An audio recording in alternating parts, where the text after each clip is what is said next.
Bienvenidos queridos hermanos y hermanas, queridos amigos en el estudio de Departamento de Escuela Sabática en la Asociación General. Con ayuda de Dios queremos presentarle nuestra nueva lección para esta semana.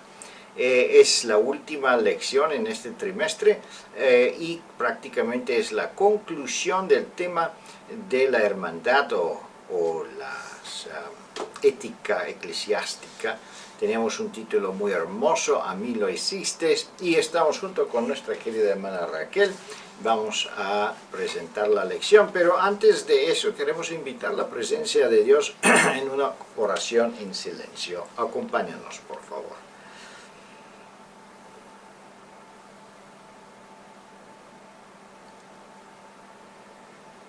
Amén.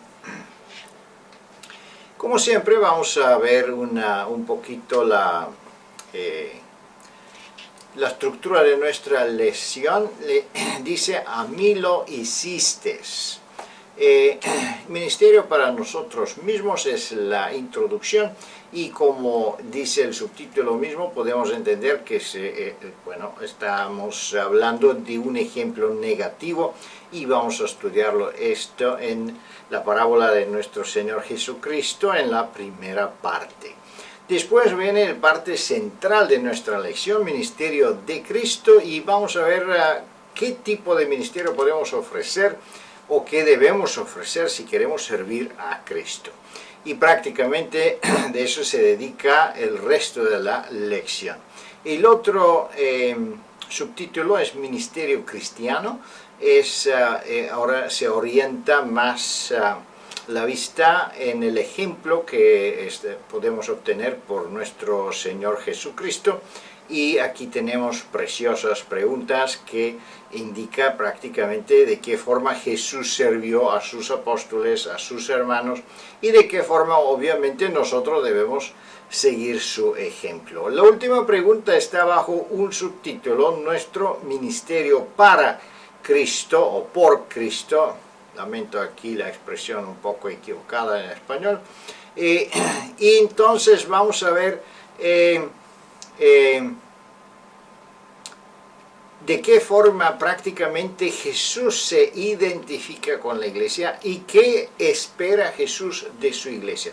Es muy importante, queridos hermanos y hermanas, aprovechar la oportunidad de esa última pregunta y hacer un llamado a nuestras iglesias, a nuestras visitas, para servir a Cristo, o inscribirnos en las filas de ellos que son siervos de Jesús. Vamos a ver, analizando la lección, cada pregunta por separado, y gocemos también de los comentarios de nuestra querida hermana Raquel. La primera pregunta, Raquel dice, ¿qué parábola presentó Jesús para ilustrar la actitud de un hombre rico? No significa que todas las personas que tienen riqueza caen bajo esa parábola. Tampoco Dios está contra el éxito, la prosperidad financiera de su pueblo. En contrario, eso es parte de las bendiciones que Él puede compartir con nosotros. Sin embargo, hay un problema que podemos encontrar, o que Jesús está mencionando en esa parábola. ¿Y qué es este problema? Bien, cuando recordamos que hace aproximadamente 2000 años el Señor Jesús pronunció esta parábola y la leemos en nuestro siglo XXI, nos damos cuenta de algo muy interesante, que esta actitud o este comportamiento centrado única y exclusivamente en el beneficio personal, en la comodidad personal, en fin, en la obtención de bienes para garantizar confort, bajo una actitud completamente hedonista y autocomplaciente, es la actitud que como seres humanos tenemos en una forma egoísta y totalmente considerada en una forma singular, individual, y aislando a todo el resto, indistintamente de su condición o de su vinculación con nosotros. También demuestra esta actitud que el ser humano la mayoría de las veces considera que sus logros en la vida han sido el resultado único y exclusivo de sus esfuerzos, de los talentos que posee en forma propia y que solamente por su propia capacidad ha alcanzado el éxito o la prosperidad.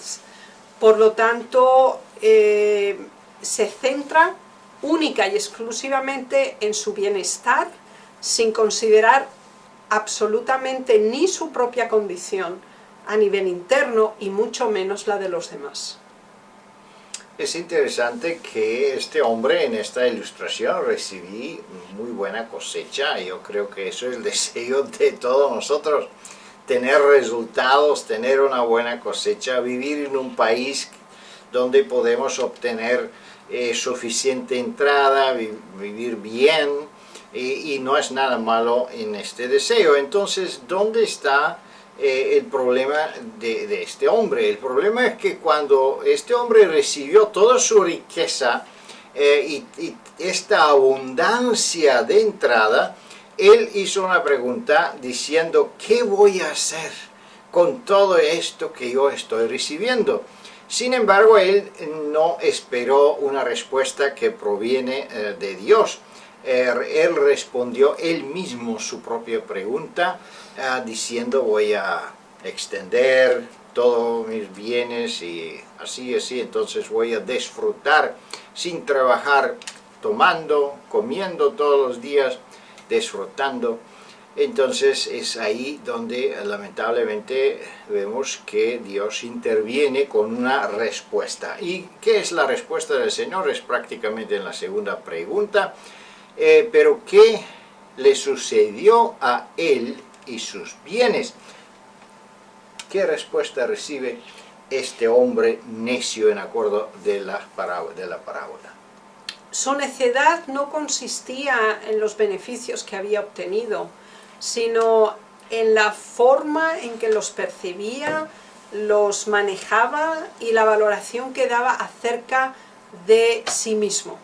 Por lo tanto, aquí se nos habla de que un elemento que es fundamental para que nosotros como seres humanos nos centremos y seamos conscientes de nuestra vulnerabilidad y debilidad inherente es la brevedad y la banalidad de nuestra existencia.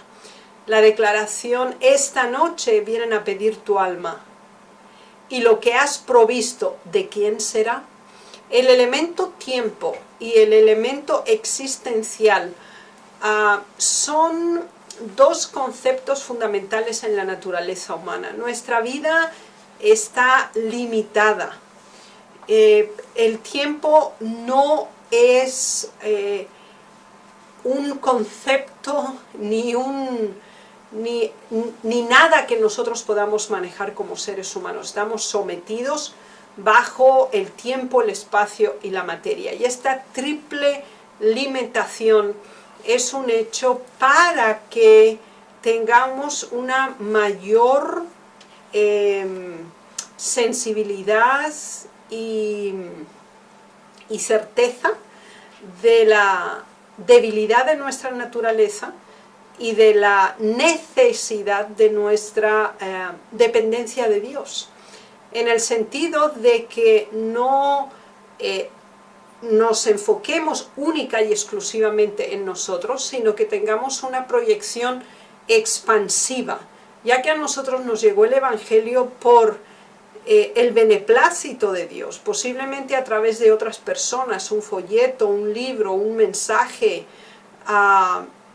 un programa radial, un vídeo, cualquier comunicación que hayamos recibido por medio de la cual el acercamiento a la verdad se dio, o en nuestra familia, o a través de nuestros padres, o las circunstancias de nuestra vida, nos deben llevar a ir más allá de nosotros mismos. De la misma manera que recibimos salvación y redención, porque otros fueron más allá de ellos. Y lo representa muy bien la declaración de Mateo 25. El Señor no reconoce aquellos que no piensan en los demás, que no les sirven, que no se preocupan, que no los consideran, que no se esfuerzan, que no son parte activa en el interés de los demás. Así que es fundamental para y en el proceso de conversión la inmersión de nuestro interés y entrega servicial por otros en el proceso de la santificación.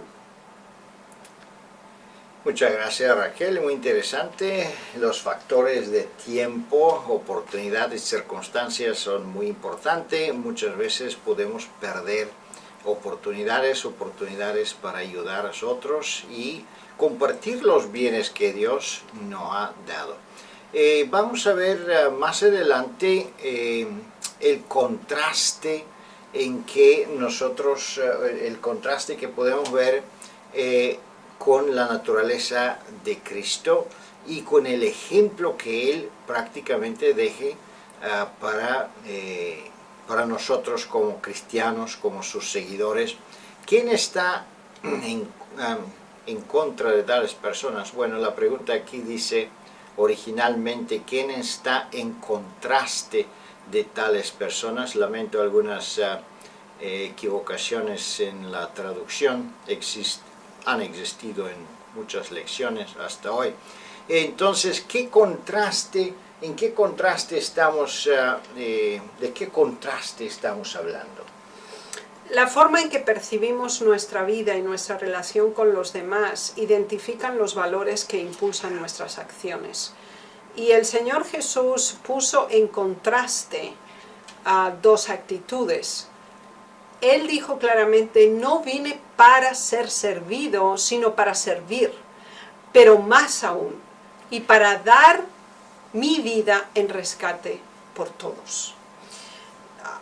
La comprensión que nosotros tenemos de que la salvación es vinculante, es decir, la salvación se da a través de Jesús y es por gracia, y es transferible, porque el Señor tiene el plan de que unos a otros comuniquemos estas buenas nuevas, las interioricemos y a su vez las volvamos a exteriorizar. Este acto es un acto de servicio porque es un acto inclusive, es decir, nosotros incluimos a otros en ese proceso de salvación. Y por eso encontramos dos preguntas significativas en Lucas 22-27. ¿Cuál es mayor, el que se sienta a la mesa o el que sirve? No es el que se sienta a la mesa, mas yo estoy entre vosotros como el que sirve. Generalmente, como seres humanos, tenemos una tendencia a la clasificación y la estratificación. Es decir, él tiene más dinero, o él tiene más estudios, o él tiene más talentos, o él es de una clase mejor, o pertenece a un país más rico, o es de otra clase social, o es de otro género, o es de otro color. Es decir, todos estos prejuicios, todos estos preconceptos y etiquetas que nosotros colocamos a los seres humanos de algún modo, y de hecho en casi todos los elementos de nuestra vida, limitan nuestra relación, bloquean nuestro contacto y obviamente evitan un acercamiento. Las Sagradas Escrituras y el ejemplo en el ministerio de Jesús eliminan tales declaraciones como la sociedad actualmente presenta, de establecer muros, de considerar personas de primera, segunda o tercera clase, etc. El principio es el servicio, la entrega, la vincularidad, el sentido de dependencia y de responsabilidad de unos hacia otros como una familia humana que tiene como objetivo la salvación en Jesucristo. Muchas gracias, Raquel. El ministerio de Cristo es importantísimo cuando consideramos la bondad y el sacrificio que Jesús demostró.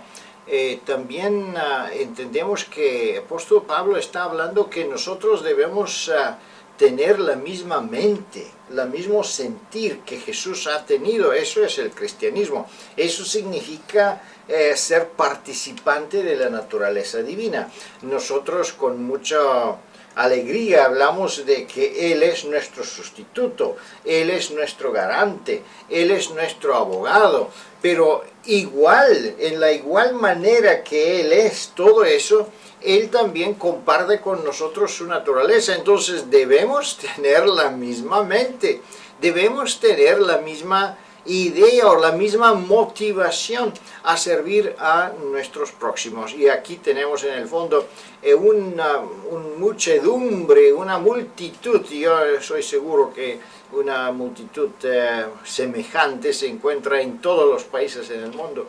Y toda esa gente necesita nuestro servicio, necesitan una demostración del carácter de Cristo, y así pueden ellos también convertirse o sentirse atraídos al Evangelio y a ser parte del pueblo de Dios.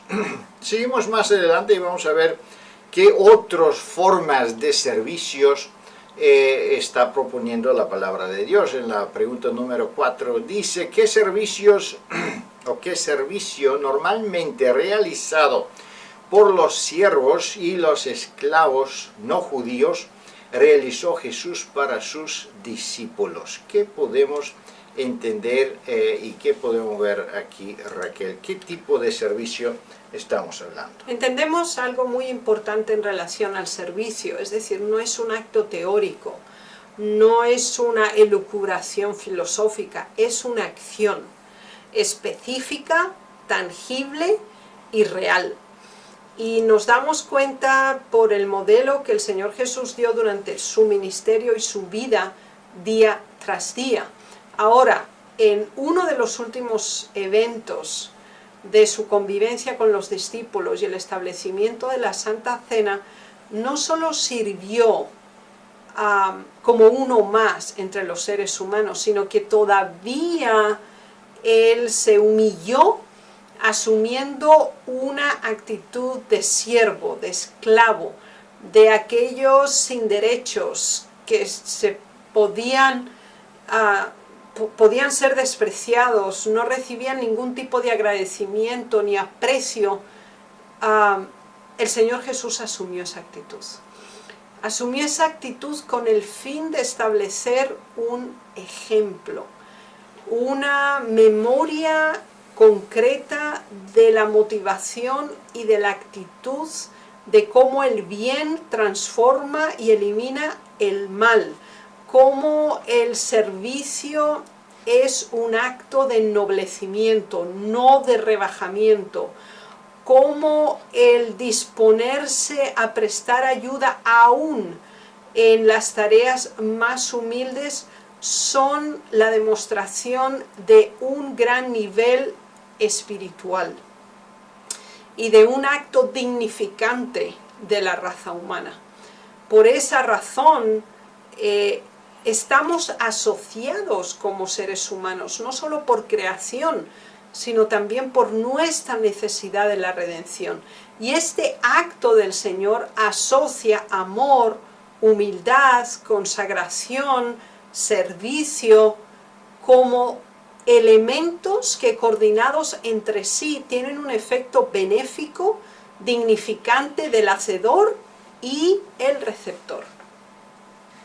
Muchas gracias. Jesús demuestra prácticamente un nuevo estandarte en el liderazgo.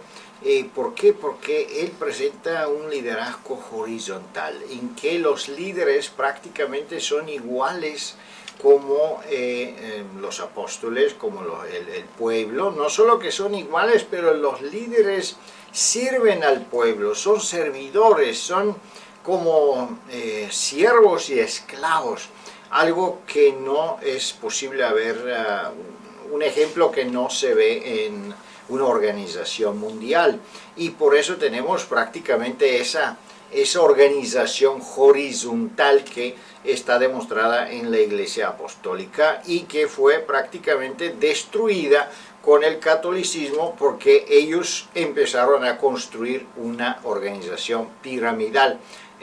y sabemos que el espíritu de profecía y la Biblia habla muy en contra de ese tipo de usurpación de poderes que Dios prácticamente no quiere que su iglesia tiene ese tipo de estructura. ¿Por qué? Porque nuestra cabeza o la cabeza de la iglesia es Cristo y a Él únicamente, la persona que únicamente que está reservada para adoración absoluta, eso es Dios y su persona.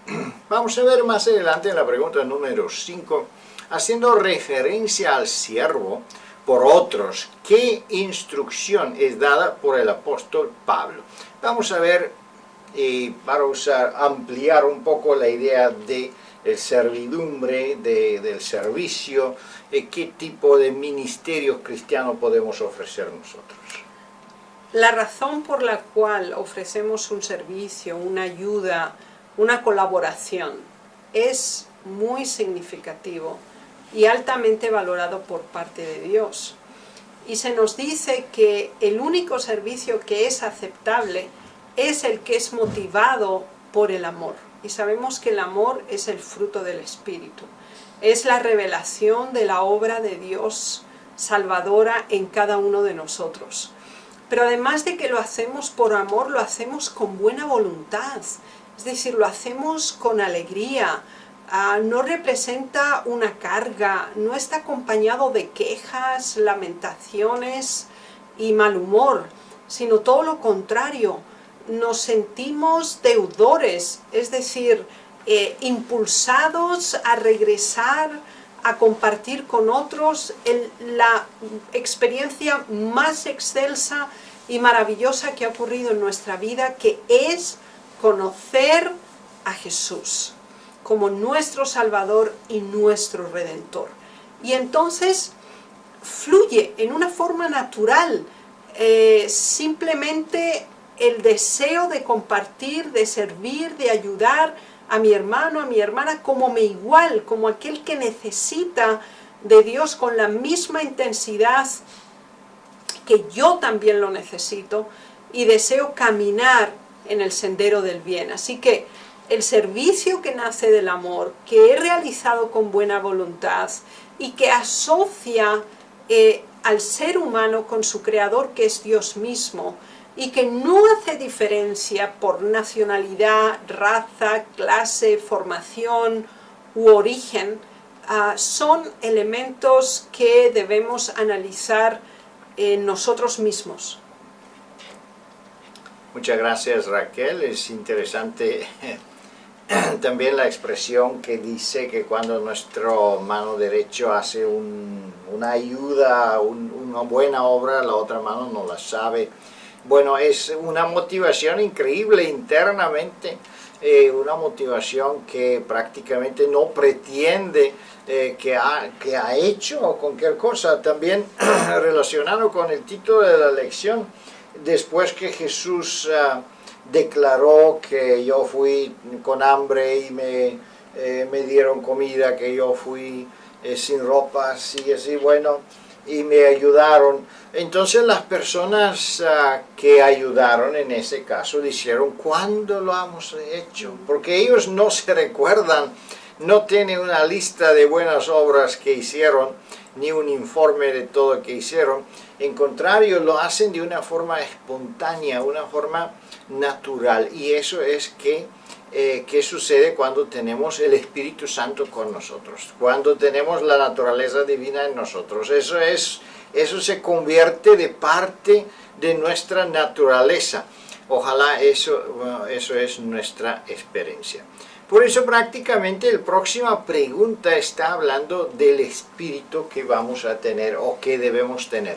Por lo tanto, ¿qué espíritu debemos tener mientras somos llamados a servir a nuestro hermano? Prácticamente si no tenemos el Espíritu de Dios, no podemos servir. No, podemos servir como sirven, por ejemplo, la gente que no tiene el Espíritu, lo hacen de cualquier forma, vamos a decir, con una motivación egoísta. Así como este hombre que tenía muchos bienes, él también tenía muchos siervos, él también hacía algunos servicios a sus vecinos y a otra gente pensando que él le va a necesitar mañana para que ellos regresen el servicio. Pero este servicio de que Dios está hablando aquí no tiene nada que ver con este servicio premeditado o calculado para obtener beneficios. Este es un otro tipo de servicios. ¿Qué espíritu debemos tener para poder realizar, para ser capacitado a realizar ese tipo de servicios, Raquel? Los elementos que necesitamos para hacer la labor por otros que Dios pueda reconocer siguen sumándose en esta pregunta, y entonces se nos habla. 1. Que el servicio no tiene que ser teórico, debe ser práctico, debe ser tangible, debe evidenciarse en una forma real, pero debemos hacerlo con alegría, debemos hacerlo de corazón, no apesadumbrados, no de una manera malhumorada, sino que la motivación sea gozosa, sea alegre y tenga el propósito final de que el individuo sea edificado y que el nombre de Dios sea glorificado. De esta manera, nuestra actitud hacia otros demostrarán que estamos caminando con el Señor, porque la acción no está motivada por un espíritu farisaico de acumulación de acciones, tampoco está motivado por ser vistos o considerados por otros, sino que estamos viviendo a la luz y bajo el ojo de Dios. Y la motivación que nos da es el mismo amor que Él ha impartido con nosotros. Gracias, Raquel. El Espíritu Santo es el fundamento de cualquier tipo de éxito. Y aquí tenemos un testimonio que es absolutamente necesario considerarlo. Es el segundo testimonio de la pregunta número 6. No debéis esperar mejores oportunidades o capacidades extraordinarias para empezar a trabajar por Dios. Es muy importante, queridos hermanos y hermanas, que nosotros usamos cualquier oportunidad que se presta adelante de nuestro camino.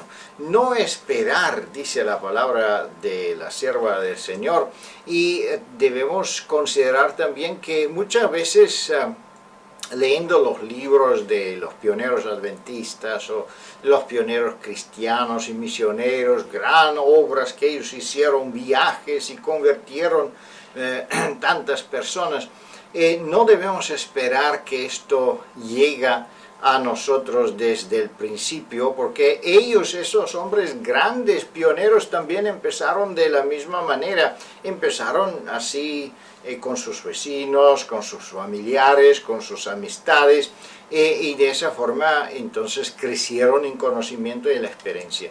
Así también usted, querido hermano, querida hermana, no esperas grandes oportunidades, usa las pequeñas, usa cada posibilidad, cada don que Dios te ha dado, y vas a gozar este gozo increíblemente grande, este gozo que proviene por la presencia del Espíritu Santo en nosotros y el gozo que tenemos que hemos cumplido con nuestro deber cristiano con nosotros, con nuestros hermanos y hermanas. Vamos a ver la última pregunta, 7. ¿Con quiénes se ha identificado Jesús completamente? Ahora, nosotros normalmente nos identificamos con Jesús, decimos que somos cristianos, que creemos en Él, que Él es nuestro sustituto, que Él es nuestro Salvador. Obviamente Él es nuestro sacrificio y todo es para nosotros, alfa y omega. Pero entonces entendemos que Jesús también quiere identificarse con su pueblo, que significa que nosotros confiamos a Jesús, pero Jesús confía a su iglesia que también las obras que Él quiere hacer y complementar aquí en esta tierra que de verdad se hacen por su pueblo, que alguien de verdad interviene y ayuda a la humanidad en esta tierra. ¿Y quién son esas personas y cómo podemos entender que eso puede suceder en acuerdo de esos versículos en Mateo capítulo 25? Hemos considerado esta misma expresión de Jesús en relación a aquellos a los cuales Él rechaza y desconoce, a pesar de que ellos confirman haber realizado tales obras por el hecho de creer que tenía que hacérselo a Él y a nadie más, fueron descualificados.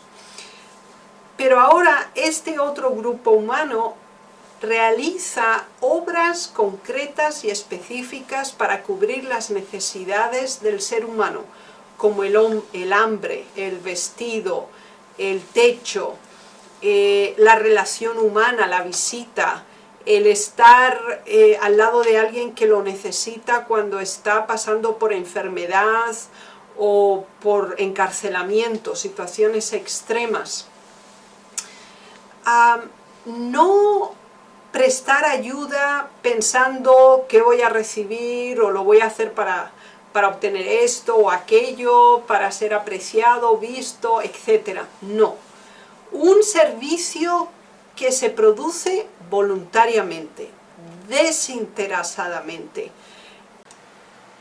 Considerando la palabra de Dios aquí en Mateo 25, dice, entonces el rey dirá a los de su derecha, venid, benditos de mi Padre, heredad el reino. Es increíble el privilegio que Jesús da a sus seguidores por ser parte del reino celestial, parte del reino del universo. Queridos hermanos y hermanas, es gran privilegio a ser seguidores de Cristo, pero más que todo el privilegio a ser misionero, a ser parte de esta misión increíble. Y Jesús está esperando que nosotros prestamos el servicio que Jesús entregó, que Jesús demostró en su vida en esta tierra. Y cada uno de nosotros puede participar, uno en poco, otro en mucho, en todo que podemos.